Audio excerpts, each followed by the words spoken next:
നമസ്കാരം. ഈ ദിവസത്തെ സമഗ്ര വാർത്തകളുമായി വാർത്താ സന്ധ്യ ആരംഭിക്കുന്നു. ഞാൻ പ്രവിതാലക്ഷ്മി. വിശദമായ വാർത്തകൾ നോക്കാം. രണ്ടാം ബലാത്സംഗ കേസിൽ രാഹുൽ മാങ്കൂട്ടത്തലിന്റെ അറസ്റ്റ് തടയാതെ കോടതി. ജാമ്യാപേക്ഷ തിങ്കളാഴ്ചത്തേക്ക് മാറ്റി. രാഹുലിന് തിരിച്ചടി. ആദ്യ കേസിൽ ഹൈക്കോടതി അറസ്റ്റ് തടഞ്ഞതിന് പിന്നാലെ മുൻകൂർ ജാമ്യാപേക്ഷ പരിഗണിക്കുന്ന ഈ മാസം 15 വരെ അറസ്റ്റ് ചെയ്യരുത് എന്നായിരുന്നു ആദ്യ കേസിൽ ഹൈക്കോടതി ഉത്തരവ്. ആദ്യ കേസിൽ ഹൈക്കോടതി അറസ്റ്റ് തടഞ്ഞതിന്റെ ആത്മവിശ്വാസത്തിലാണ് തിരുവനന്തപുരം സെഷൻസ് കോടതിയിൽ മുൻകൂർ ജാമ്യത്തിനായി രാഹുൽ മാങ്കൂട്ടത്തിൽ ഹർജി നൽകിയത്. എന്നാൽ കോടതി അറസ്റ്റ് തടഞ്ഞില്ല. ജാമ്യാപേക്ഷ തിങ്കളാഴ്ചത്തേക്ക് മാറ്റിയ കോടതി പോലീസിനോട് റിപ്പോർട്ട് ഹാജരാക്കാൻ നിർദ്ദേശിച്ചു. KPCC പ്രസിഡന്റിന് ഇമെയിൽ അയച്ചത് സ്ത്രീയാണോ എന്ന് പോലും അറിയില്ലെന്നും ആരോപണം രാഷ്ട്രീയ പ്രേരിതമാണെന്നുമായിരുന്നു രാഹുലിന്റെ വാദം. ആദ്യം രജിസ്റ്റർ ചെയ്ത ലൈംഗിക പീഡന ഭ്രൂണഹത്യാ കേസിൽ രാഹുലിന്റെ ഭാഗം കൂടി കേൾക്കണമെന്ന് വ്യക്തമാക്കിയ ഹൈക്കോടതി അറസ്റ്റ് തടഞ്ഞിരുന്നു. രാഹുൽ ഒളിവിൽ പോയിട്ടില്ല. രാഹുൽ കോടതിയുടെ കസ്റ്റഡിയിലാണ്. കോടതി പറഞ്ഞാൽ ഇന്ന് പറഞ്ഞാൽ ഇന്ന് ഹാജരാവും, നാളെ പറഞ്ഞാൽ നാളെ ഹാജരാവും. ആള് ഏത് കോടതിയിലാണോ ആ പെറ്റീഷൻ പെൻഡിങ്, ആ കോടതിയിലെ കസ്റ്റഡിയിലാണ് ആ പ്രതിയുള്ളത്. ഹൈക്കോടതി പറയുകയാണ്, നാളെ എന്നോട് പറയുകയാണ് രാഹുൽ മാങ്കൂട്ടത്തിൽ ഇന്ന ദിവസം ഇൻവെസ്റ്റിഗേറ്റിംഗ് ഓഫീസറുടെ മുമ്പിൽ ഹാജരാവണം എന്ന് പറഞ്ഞാൽ ഡെഫിനറ്റ് ആയിട്ട് ഹാജരാവും. ഹാജരായില്ലെങ്കിൽ ബെയിൽ ആപ്ലിക്കേഷൻ കോടതിക്ക് കൺസിഡർ ചെയ്യുക പോലും ചെയ്യേണ്ട കാര്യമില്ല. കേസ് 15 പരിഗണിക്കും വരെ അറസ്റ്റ് പാടില്ലെന്നാണ് ഹൈക്കോടതി ഉത്തരവ്. 24 കൊച്ചി. 10 ദിവസമായിട്ടും ഒളിവിലുള്ള രാഹുൽ മാങ്കൂട്ടത്തലിനെ കണ്ടെത്താനാകാതെ പോലീസ്. ബംഗളൂരു കേന്ദ്രീകരിച്ച അന്വേഷണം നടത്തുന്നുണ്ടെങ്കിലും കാര്യമായ പുരോഗതിയില്ല. അറസ്റ്റ് വൈകുന്നതിനെ ന്യായീകരിച്ച് മുഖ്യമന്ത്രി പിണറായി വിജയൻ രംഗത്തു. പരാതിക്കാരി മുഖ്യമന്ത്രിയെ കണ്ടെന്ന വിവരം പുറത്തുവന്നതിന് തൊട്ടു പിന്നാലെയാണ് പാലക്കാട് MLA രാഹുൽ മാങ്കൂട്ടത്തിൽ മുങ്ങിയത്. മണ്ഡലത്തിലെ കണ്ണാടിയിൽ പ്രചാരണത്തിനിടെ ഡിസംബർ 27-നാണ് രാഹുലിനെ കാണാതാകുന്നത്. രാഹുലിനെ അന്ന് കണ്ടെത്താൻ ശ്രമം ആരംഭിച്ചതാണ് പോലീസ്. 10 ദിവസം കഴിഞ്ഞിട്ടും പോലീസിന് രാഹുലിനെ കണ്ടെത്താനായിട്ടില്ല. രാഹുൽ ഒളിച്ചു താമസിക്കുന്നത് കർണാടകയിലാണെന്ന് പോലീസ് ഉറപ്പാക്കിയിരുന്നു. ബംഗളൂരിലടക്കം പ്രത്യേക അന്വേഷണ സംഘം തിരച്ചിലും നടത്തി. മുൻകൂർ ജാമ്യം തള്ളിയ ദിവസം കാസർഗോഡ് രാഹുൽ കീഴടങ്ങുമെന്ന വിവരത്തിന് പിന്നാലെ വൻ പോലീസ് സന്നാഹവും ഒരുക്കി. പക്ഷേ രാഹുൽ വന്നില്ല. പോലീസിന്റെ നീക്കങ്ങളെക്കുറിച്ച് പോലീസിൽ നിന്ന് തന്നെ രാഹുലിന് വിവരം ലഭിക്കുന്നുണ്ടോ എന്ന സംശയം ചിലർ ഉയർത്തുന്നുണ്ട്. പോലീസിന് രാഹുലിനെ കണ്ടെത്താനായില്ലെന്ന് സംബന്ധിച്ച് മുഖ്യമന്ത്രി പിണറായി വിജയൻ മുൻകൂർ ജാമ്യാപേക്ഷ നൽകിയാൽ അറസ്റ്റ് ചെയ്യുന്ന പതിവ് കേരളത്തിലില്ലെന്നും പറഞ്ഞു. ഒരു കോടതിയുടെ മുന്നിൽ ജാമ്യാപേക്ഷ നിലനിൽക്കുമ്പോൾ അറസ്റ്റ് ചെയ്യുന്നതിന് അതൊരു തടസ്സമല്ല. പക്ഷേ കേരളത്തിൽ പൊതുവെ കണ്ടുവരുന്ന ഒരു രീതി അതിൻ്റെ തീരുമാനം വരുന്നതുവരെ കാത്തു നിൽക്കലാണ്. ഇപ്പോൾ ഹൈക്കോടതിയുടെ മുന്നിൽ ഇദ്ദേഹം മുൻകൂർ ജാമ്യത്തിന് വേണ്ടി ചെന്നിരിക്കുന്നു. അത് ഹൈക്കോടതി സ്വീകരിച്ച് ഒരു തീയതിയിലേക്ക് കേസ് കേൾക്കാൻ വേണ്ടി വെച്ചിരിക്കുകയാണ്. അത് കോടതിയുടെ നടപടിയുടെ ഭാഗമാണ്. രണ്ടാമത്തെ കേസിൽ മൊഴിയെടുക്കുന്നതിന് മുന്നോടിയായി പരാതിക്കാരിയുമായി SIT സംഘം ആശയവിനിമയം നടത്തി. 2 ദിവസത്തിനുള്ളിൽ മൊഴി രേഖപ്പെടുത്താനാണ് നീക്കം. വ്യക്തിഗത വിവരങ്ങൾ പരസ്യപ്പെടുമോ എന്ന ആശങ്ക SIT സംഘത്തോട് അതിജീവിത പങ്കുവച്ചിട്ടുണ്ട്. 24 തിരുവനന്തപുരം.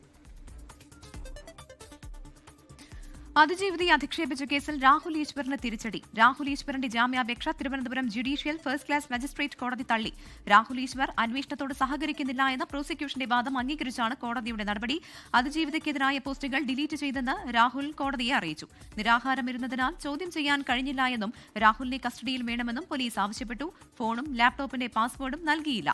ഫോൺ വീണ്ടെടുക്കുന്നതിനടക്കം കസ്റ്റഡിയിൽ വേണമെന്നും പോലീസ് ആവശ്യപ്പെട്ടു. കസ്റ്റഡി അപേക്ഷ ഈ മാസം 10-ന് പരിഗണിക്കും. രാഹുൽ മാങ്കൂട്ടത്തിനെതിരെ യുവനടി റിനി ആൻ ജോർജിന് വധഭീഷണി. അജ്ഞാതൻ വീട്ടിലെത്തി ഭീഷണി മുഴക്കി. ഭീഷണിപ്പെടുത്തിയത് പിന്മാറില്ല എന്നും അതിജീവിതയ്ക്ക് പിന്തുണ നൽകുമെന്നും റിനി ആൻ ജോർജ് പറഞ്ഞു.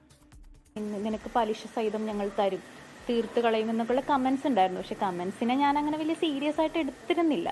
പക്ഷെ ഇന്നലെ ഇപ്പോൾ വീടിൻ്റെ ഫ്രണ്ടിൽ വന്നു പോലും ഇത്തരത്തിൽ ആക്രോശിക്കും, അത് കുറച്ച് സീരിയസ് ആയിട്ട് കാണണം എന്നുള്ളത് തന്നെയാണ്. ഇപ്പം ഞാൻ കാരണമൊന്നും അല്ലല്ലോ ഈ പരാതി ഒന്നും വന്നിരിക്കുന്നത്. അതൊക്കെ അയാളുടെ അവരുടെ വ്യക്തിപരമായ കാര്യങ്ങളാണ്. പക്ഷെ നമ്മൾ ഒരു സപ്പോർട്ട് കൊടുക്കുന്നുണ്ട്.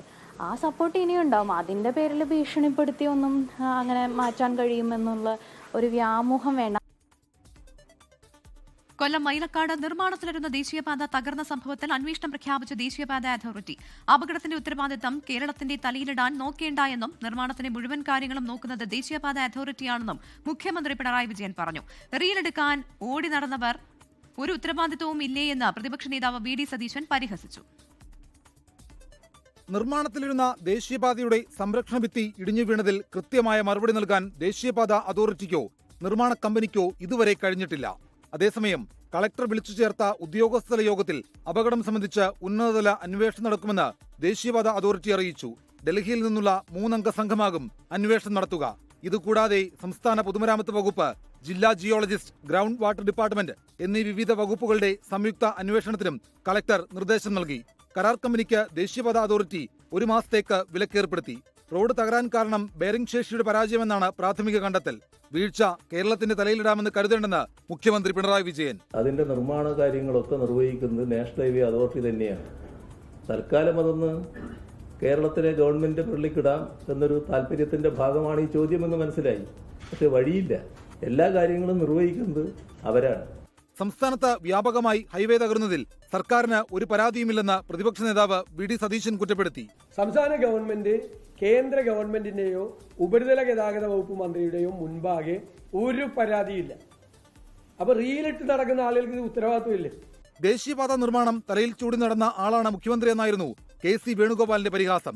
ദേശീയപാത ഇടിഞ്ഞതിന്റെ ഉത്തരവാദിത്തം NHAIക്കെന്നും ഭൂമി ഏറ്റെടുത്ത് കൊടുത്തു എന്നല്ലാതെ സംസ്ഥാന സർക്കാരിന് ഒരു ബന്ധവുമില്ലെന്നും മന്ത്രി KN ബാലഗോപാൽ വ്യക്തമാക്കി. സ്ഥലത്ത് വാഹന ഗതാഗതം നിയന്ത്രിക്കാൻ കൂടുതൽ ട്രാഫിക് വാർഡർമാരെ നിയമിക്കും. അപകടം നടന്ന സ്ഥലത്തിന്റെ ഇരുവശം ബലപ്പെടുത്താനും കളക്ടർ വിളിച്ച യോഗത്തിൽ തീരുമാനമായി. 24 കൊല്ലം. തുടർച്ചയായ 5ാം ദിവസവും ഇൻഡിഗോ വിമാന സർവീസുകൾ കൂട്ടത്തോടെ റദ്ദാക്കിയതോടെ രാജ്യത്തെ വ്യോമയാന ഗതാഗതം താറുമാറായി. ഇന്ന് മാത്രം 1000-ലധികം സർവീസുകളാണ് റദ്ദാക്കിയത്. പ്രതിസന്ധി മുതലെടുത്ത് ടിക്കറ്റ് നിരക്ക് കുത്തനെ ഉയർത്തിയതോടെ വിമാന കമ്പനികൾക്ക് വ്യോമയാന മന്ത്രാലയം കടിഞ്ഞാണിട്ടു. നിരക്ക് പരിധി നിശ്ചയിച്ച് വ്യോമയാന മന്ത്രാലയം ഉത്തരവിറക്കി. രാജ്യത്തെ വിമാനയാത്രികരുടെ ദുരിതം അവസാനിക്കുന്നില്ല. ഇൻഡിഗോ സർവീസുകൾ റദ്ദാക്കിയതറിയാതെ വിമാനത്താവളങ്ങളിലെത്തിയ ആയിരങ്ങൾ ഇന്നും വലഞ്ഞു. ബംഗളൂരു, ഡൽഹി, ഹൈദരാബാദ്, മുംബൈ അടക്കം പ്രധാന വിമാനത്താവളങ്ങളിൽ ഉൾപ്പെടെ 1000-ഓളം സർവീസുകളാണ് റദ്ദാക്കിയത്. ഇത് മുതലെടുത്ത് എയർ ഇന്ത്യ അടക്കമുള്ള വിമാന കമ്പനികൾ ടിക്കറ്റ് നിരക്ക് കുത്തനെ കൂട്ടി. ഡൽഹി തിരുവനന്തപുരം യാത്രയ്ക്ക് 80,000 രൂപ വരെയും ഡൽഹി കൊച്ചി യാത്രയ്ക്ക് 70,000 രൂപ വരെയും ഈടാക്കിയിരുന്നു. കാര്യങ്ങൾ കൈവിട്ടതോടെ വ്യോമയാന മന്ത്രാലയം പ്രശ്നത്തിലിടപെട്ടു. ടിക്കറ്റ് നിരക്കിന് പരിധി ഏർപ്പെടുത്തി. 500 കിലോമീറ്റർ വരെ പരമാവധി 7,500 രൂപയാണ് ഇനി കമ്പനികൾക്ക് ഈടാക്കാനാവുക. 500 മുതൽ 1000 കിലോമീറ്റർ ദൂരത്തിന് 12,000 രൂപ, 1000 മുതൽ 1,500 കിലോമീറ്ററിന് 15,000 രൂപ, 1,500-ന് മുകളിൽ പരമാവധി 18,000 രൂപ എന്നിങ്ങനെയാണ് പുതിയ പരിധി. ബിസിനസ് ക്ലാസ്സിന് പരിധി ബാധകമല്ല. കൂടാതെ റദ്ദാക്കിയ വിമാനങ്ങളിലെ എല്ലാ യാത്രക്കാർക്കുമുള്ള റീഫണ്ട് നാളെ രാത്രി 8 മണിക്കകം മടക്കി നൽകാനും നിർദ്ദേശം നൽകി. പ്രശ്നം പ്രധാനമന്ത്രിയെയും വ്യോമയാന മന്ത്രാലയം ധരിപ്പിച്ചു. പുതിയ പൈലറ്റ് ഡ്യൂട്ടി വിശ്രമ മാനദണ്ഡങ്ങൾ പാലിക്കുന്നതിൽ ഇളവ് വേണമെന്ന ഇൻഡിഗോയുടെ ആവശ്യം പരിഗണിച്ച് ഫെബ്രുവരി 10 വരെ സർക്കാർ താൽക്കാലിക ഇളവ് നൽകുകയും ചെയ്തു. രാജ്യത്ത് ഒരു കമ്പനിക്ക് മാത്രം ആധിപത്യം ലഭിക്കുമ്പോൾ ഉണ്ടാകുന്ന പ്രശ്നമാണിതെന്നും സർക്കാർ ഉത്തരവാദിത്തം ഏറ്റെടുക്കണമെന്നും പ്രതിപക്ഷം ആവശ്യപ്പെട്ടു. അടുത്ത 2-3 ദിവസങ്ങൾക്കുള്ളിൽ കാര്യങ്ങൾ സാധാരണ നിലയിലാകുമെന്നാണ് ഇൻഡിഗോയുടെ വിശദീകരണം. യാത്രക്കാരുടെ ദുരിതം ലഘൂകരിക്കുന്നതിന് റെയിൽവേ പ്രത്യേക ട്രെയിൻ സർവീസുകൾ തുടങ്ങുകയും തിരക്കേറിയ റൂട്ടുകളിൽ അധിക കോച്ചുകൾ അനുവദിക്കുകയും ചെയ്തു. 24 ഡൽഹി. ഇൻഡിഗോ വിമാന പ്രതിസന്ധിയെ തുടർന്ന് കേരളത്തിൽ നിന്നുള്ള 20-ലേറെ സർവീസുകളാണ് റദ്ദാക്കിയത്. നിരവധി വിമാനങ്ങൾ വൈകുന്നത് ശബരിമല തീർത്ഥാടകരെയും വിദേശ രാജ്യങ്ങളിലേക്ക് പോകേണ്ടവരെയുമെല്ലാം വലച്ചു. നെടുമ്പാശ്ശേരി വിമാനത്താവളത്തിലെ ഇൻഡിഗോ കൗണ്ടറിൽ മണിക്കൂറുകളായി കാത്തുനിൽക്കുന്ന യാത്രക്കാരുടെ അവസ്ഥയാണിത്. പ്രതിസന്ധിയിൽ രോഗികൾ ഉൾപ്പെടെ വലഞ്ഞു. അയ്യപ്പ ഭക്തരും ജോലിക്കാരും പരീക്ഷ എഴുതാൻ പോകുന്നവരുമെല്ലാം മണിക്കൂറുകളാണ് കുടുങ്ങിക്കിടന്നത്. ഇവരൊരു അറിയിപ്പെങ്കിലും തരണ്ടേ. കൃത്യസമയത്ത് വന്നു കഴിഞ്ഞപ്പോൾ നമ്മൾ അവരുടെ ബോർഡിൽ നോക്കുമ്പോഴാണ് നമുക്ക് മനസ്സിലാവുന്നത് ഫ്ലൈറ്റ് ക്യാൻസലാക്കിയത്. നമുക്ക് ബാംഗ്ലൂരിൽ നിന്ന് ഓസ്ട്രേലിയക്ക് പോകാനുള്ള കൊച്ചാ. നാളെ പോയി നാളെ കഴിഞ്ഞ് ഡ്യൂട്ടി കയറേണ്ട ആളാണ്. ഇന്ത്യക്ക് അഹമ്മദാബാദാണ് ഇപ്പോൾ കട്ടായിരിക്കുന്നത്. ആ കുട്ടിക്ക് നാളെ പരീക്ഷ എഴുതാനുള്ളതാണ്. PSCയുടെ ഗുജറാത്തിലെ പരീക്ഷ എഴുതാനുള്ളതാണ്. ഇപ്പോൾ അത് തിരുവനന്തപുരത്ത് സെമിനാറിന് വന്നതാണ്. നെടുമ്പാശ്ശേരിയിൽ മാത്രം റദ്ദാക്കിയത് 8 വിമാനങ്ങളാണ്. തിരുവനന്തപുരത്ത് 10 വിമാന സർവീസുകളെയാണ് ഇൻഡിഗോ പ്രതിസന്ധി ബാധിച്ചത്. ഞാനിപ്പോൾ 6:15 ആയപ്പോൾ എത്തിയതാണ്. 9:45 ഫ്ലൈറ്റാണ്. അപ്പം ഇതുവരെ നമുക്ക് ഇൻഡിബേഷൻ ഒന്നും വന്നിട്ടില്ലായിരുന്നു, ക്യാൻസലേഷൻ്റെ ഒന്നും. അപ്പോൾ ഇവിടെ വന്നപ്പോഴാണ് ഇല്ല, ഇന്നും നാളെ ഇല്ല എന്ന് പറയുന്നത്. അപ്പോൾ പിന്നെ 8-ാം തീയതിക്ക് വേണമെങ്കിൽ റീഷെഡ്യൂൾ ചെയ്യാമെന്ന് പറയുന്നു. പക്ഷേ 8-ാം തീയതിയും ഉണ്ടോ ഇല്ലയെന്ന് അറിയത്തില്ല. ഞാനൊരു എക്സാമിൻ്റെ ഭാഗമായിട്ട് പോവുക. കരിപ്പൂർ വിമാനത്താവളത്തിലും സർവീസുകൾ മുടങ്ങി. രാവിലെ 10-ന് പുറപ്പെടേണ്ട ഹൈദരാബാദ് വിമാനം റദ്ദാക്കി. കരിപ്പൂരിൽ നിന്നുള്ള ദുബായ്, ദമാം, ജിദ്ദ വിമാനങ്ങൾ വൈകുമെന്ന് ഇൻഡിഗോ അധികൃതർ അറിയിച്ചു. കണ്ണൂരിൽ നിന്ന് ഡൽഹിയിലേക്കുള്ള 2 വിമാനങ്ങൾ റദ്ദാക്കി. വിവിധ ബ്യൂറോകൾക്കൊപ്പം 24 കൊച്ചി. ശബരിമല സ്വർണ്ണക്കൊള്ളയിൽ പ്രത്യേക അന്വേഷണ സംഘത്തിന് മേൽ രാഷ്ട്രീയ സമ്മർദ്ദമെന്ന് പ്രതിപക്ഷ നേതാവ് വി ഡി സതീശൻ. കേസുമായി ബന്ധപ്പെട്ട് തന്ത്രിമാരുടെ മൊഴി വീണ്ടും രേഖപ്പെടുത്തും. ഉന്നത തലത്തിൽ അന്വേഷണം നീങ്ങണമെന്ന ഹൈക്കോടതി നിർദ്ദേശത്തെ തുടർന്നാണ് SITയുടെ നീക്കം. ദേവസ്വം ബോർഡ് മുൻ പ്രസിഡന്റ് N വാസുവിന്റെ ജാമ്യാപേക്ഷ ഹൈക്കോടതി പോലീസിനോട് റിപ്പോർട്ട് തേടി. ശബരിമല സ്വർണ്ണക്കൊള്ളക്കേസിലെ പ്രധാന പ്രതി ഉണ്ണികൃഷ്ണൻ പോറ്റിയും തന്ത്രിമാരും തമ്മിലുള്ള ബന്ധത്തിൽ കൂടുതൽ വ്യക്തത വരുത്താനാണ് SITയുടെ നീക്കം. ദേവസ്വം വകുപ്പിലേക്ക് ഉണ്ണികൃഷ്ണൻ പോറ്റി അപേക്ഷ നൽകിയിട്ടുണ്ടോ എന്ന കാര്യത്തിൽ സ്ഥിരീകരണം നടത്തും. ഇതിനായി ദേവസ്വം വകുപ്പും ദേവസ്വം ബോർഡും കേന്ദ്രീകരിച്ച് കൂടുതൽ അന്വേഷണം നടത്താനാണ് തീരുമാനം. സന്നിധാനത്തെ ഉരുപ്പടികളുടെ ശാസ്ത്രീയ പരിശോധനാ ഫലം നിർണായകമാണ്. ഒരാഴ്ചക്കുള്ളിൽ ഫലം വരും. ശബരിമല സ്വർണ്ണക്കൊള്ളക്കേസ് അന്വേഷണത്തിൽ SITക്കുമേൽ സമ്മർദ്ദമെന്ന് പ്രതിപക്ഷ നേതാവ് വി ഡി സതീശൻ പറഞ്ഞു.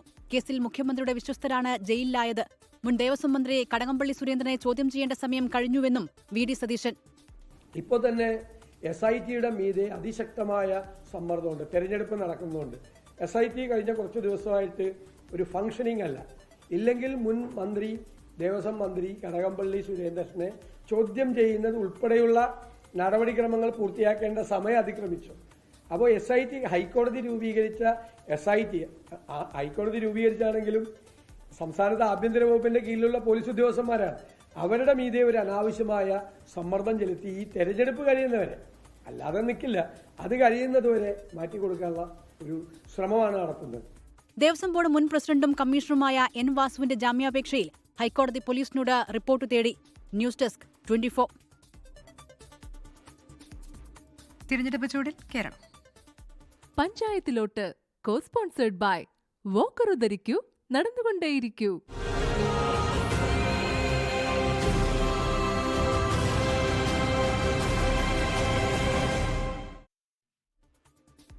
തദ്ദേശ തെരഞ്ഞെടുപ്പിൽ ആദ്യഘട്ടത്തിൽ വോട്ടെടുപ്പ് നടക്കുന്ന 7 ജില്ലകളിലെ പരസ്യ പ്രചാരണം നാളെ സമാപിക്കും. ചൊവ്വാഴ്ചയാണ് വോട്ടെടുപ്പ്. പ്രചാരണം അവസാന മണിക്കൂറിലേക്ക് കടന്നതോടെ നാടും നഗരവും തെരഞ്ഞെടുപ്പ് ആവേശത്തിലേക്ക് കടന്നുകഴിഞ്ഞു. തിരുവനന്തപുരം മുതൽ എറണാകുളം വരെയുള്ള ജില്ലകളിലാണ് ആദ്യഘട്ടത്തിൽ വോട്ടെടുപ്പ് നടക്കുന്നത്.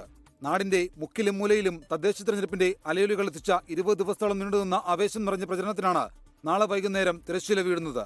പ്രാദേശിക ഭരണകൂടങ്ങളെ തെരഞ്ഞെടുക്കുന്നതിന് വേണ്ടിയുള്ള തെരഞ്ഞെടുപ്പായിരുന്നുവെങ്കിലും പൊതു രാഷ്ട്രീയ വിഷയങ്ങൾക്ക് തന്നെയായിരുന്നു പ്രചരണ രംഗത്ത് മേൽക്കൈ.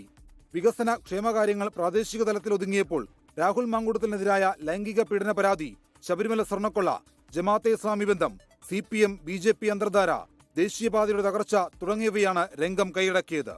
ഒരു ഘട്ടത്തിലും ജമാഅത്തെ ഇസ്ലാമിയുടെ പിന്തുണ തേടി പോകേണ്ട ഗതികേട് ഞങ്ങൾക്കുണ്ടായിട്ടില്ല.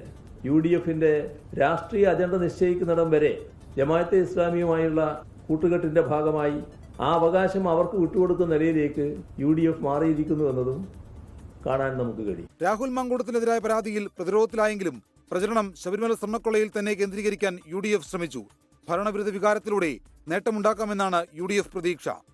സ്വർണ്ണക്കൊള്ള എന്ന് പറയുന്നത് അവസാനിപ്പിക്കുവാൻ വേണ്ടിയും ആ സ്വർണ്ണക്കൊള്ള ജനങ്ങളുടെ മുമ്പിലേക്ക് വരാതിരിക്കുന്നതിന് വേണ്ടിയാണ് ഈ തെരഞ്ഞെടുപ്പ് കഴിയുന്നതുവരെയും ഇതുപോലെ പല കാര്യങ്ങളും നീട്ടിക്കൊണ്ട് പോകുന്നത്. പ്രാദേശിക ഭരണകൂടങ്ങളിലും സ്വാധീനം വർദ്ധിപ്പിക്കുക ലക്ഷ്യമിട്ട് BJP മുന്നണിയും വലിയ പ്രചരണം നടത്തുന്നുണ്ട്. ഈ മാസം 11-ന് വോട്ടെടുപ്പ് നടക്കുന്ന തൃശൂർ മുതൽ പാലക്കാട് വരെയുള്ള വടക്കൻ ജില്ലകളിലെ പ്രചരണം 9-ന് സമാപിക്കും. 24 തിരുവനന്തപുരം. SIR നടപടിക്രമങ്ങൾക്ക് സമയം നീട്ടി നൽകിയത് പര്യാപ്തമല്ല എന്ന അവലോകന യോഗത്തിൽ BJP ഒഴികെയുള്ള രാഷ്ട്രീയ പാർട്ടികൾ. ഡിസംബർ അവസാനം വരെയെങ്കിലും സമയം നീട്ടണമെന്ന് മുഖ്യ തെരഞ്ഞെടുപ്പ് ഓഫീസർ വിളിച്ചു ചേർത്ത യോഗത്തിൽ LDF UDF പ്രതിനിധികൾ ആവശ്യപ്പെട്ടു. പ്രവാസികളുടെ ആശങ്ക അകറ്റുമെന്നും 5 ലക്ഷത്തിലധികം വോട്ടേഴ്സിനെ കണ്ടെത്താൻ കഴിഞ്ഞിട്ടില്ല എന്നും മുഖ്യ തെരഞ്ഞെടുപ്പ് ഓഫീസർ അറിയിച്ചു. കേരളത്തിനായി SIR പ്രവർത്തനങ്ങൾ ഒരാഴ്ച കൂടി ദീർഘിപ്പിച്ചെങ്കിലും ഇനിയും കൂടുതൽ സമയം വേണമെന്നാണ് ആവശ്യം. BJP ഒഴികെയുള്ള രാഷ്ട്രീയ പാർട്ടികൾ ഡിസംബർ അവസാനം വരെയെങ്കിലും സമയം നീട്ടി നൽകണമെന്ന് ആവശ്യപ്പെട്ടു. അടിസ്ഥാന ആവശ്യങ്ങൾക്ക് വേണ്ടി കോടതിയെ സമീപിക്കേണ്ടി വരുന്നത് ദൗർഭാഗ്യകരമാണെന്നും ഇടത് പാർട്ടികൾ യോഗത്തിൽ അറിയിച്ചു. സുപ്രീം കോടതിയെ നീതിപീഠത്തെ തന്നെ അതിശയിപ്പിച്ച കാര്യങ്ങൾ അവിടെ ഉണ്ടായി. എന്തുകൊണ്ട് ഇലക്ഷൻ കമ്മീഷൻ ഇത് മനസ്സിലാകുന്നില്ല എന്ന് ചോദിക്കേണ്ടി വന്നതല്ല, കോടതിയുടെ തന്നെ കോടതി ഇലക്ഷൻ കമ്മീഷനെ മാനിച്ചുകൊണ്ടാണ് ഉത്തരവിറക്കാത്തത്. കോടതിയുടെ ഡയറക്ഷൻ വന്നത് നമ്മൾ കണ്ടതാണ്. CEO സാർ ഇവിടെ പറഞ്ഞ കണക്കും ശരിയല്ല. ഈ കണക്ക് വെച്ച് മുന്നോട്ട് പോവുകയാണെങ്കിൽ ബീഹാറിൽ സംഭവിച്ചതുപോലെ കേരളത്തിൽ 34 ലക്ഷത്തോളം വോട്ടർമാർ പുറത്തേക്ക് പോകും. അപ്പോൾ അടിയന്തരമായി BLO മീറ്റിംഗ് ഒന്നുകൂടി വിളിക്കുകയും വിദേശത്ത് ജനിച്ചവർക്ക് പൗരത്വം നേടാനുള്ള ഫോം സംവിധാനം കമ്മീഷൻ വെബ്സൈറ്റിൽ ഇല്ലെന്നും പ്രവാസികൾ ആശങ്കയിലാണെന്നും ലീഗ് പ്രതിനിധി യോഗത്തിൽ പറഞ്ഞു. പ്രവാസികളുടെ ആശങ്ക അകറ്റാൻ യോഗം വിളിക്കാമെന്ന് മുഖ്യ തെരഞ്ഞെടുപ്പ് ഓഫീസർ രത്തൻ യു കേൽക്കർ യോഗത്തെ അറിയിച്ചു. എല്ലാവരുടെ കാര്യങ്ങൾ മനസ്സിലാക്കിക്കൊണ്ട് തന്നെയാണ് ഇപ്പോൾ ഒരു എക്സ്റ്റൻഷൻ നമുക്ക് ലഭ്യമായിട്ടുള്ളത്. ഇത് നമ്മൾ കൃത്യമായിട്ട് യൂട്ടിലൈസ് ചെയ്യണം. അത് എല്ലാ ബൂത്ത് ലെവൽ ഏജൻസിയുടെ സഹായം നമുക്ക് ഈ ഘട്ടത്തിൽ ആവശ്യമാണ്.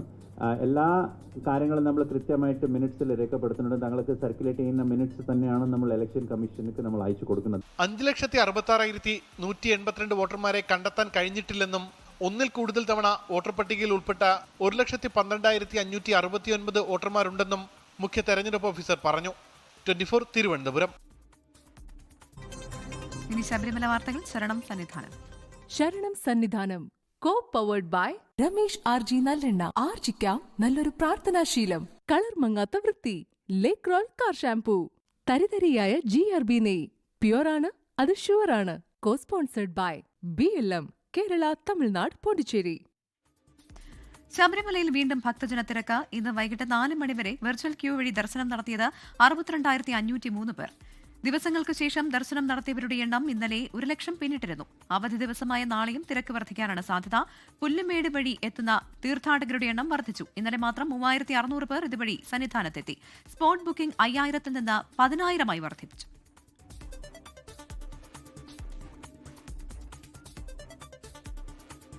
ലോകത്തെവിടെയായാലും ഏത് സമയത്തും 24 വാർത്തകളും ഓഗ്മെന്റഡ് റിയാലിറ്റി പാക്കേജുകളും എക്സ്പ്ലെയിനറുകളും വിശദമായി കാണാൻ ഞങ്ങളുടെ യൂട്യൂബ് ചാനൽ നിങ്ങൾക്ക് സബ്സ്ക്രൈബ് ചെയ്യാം.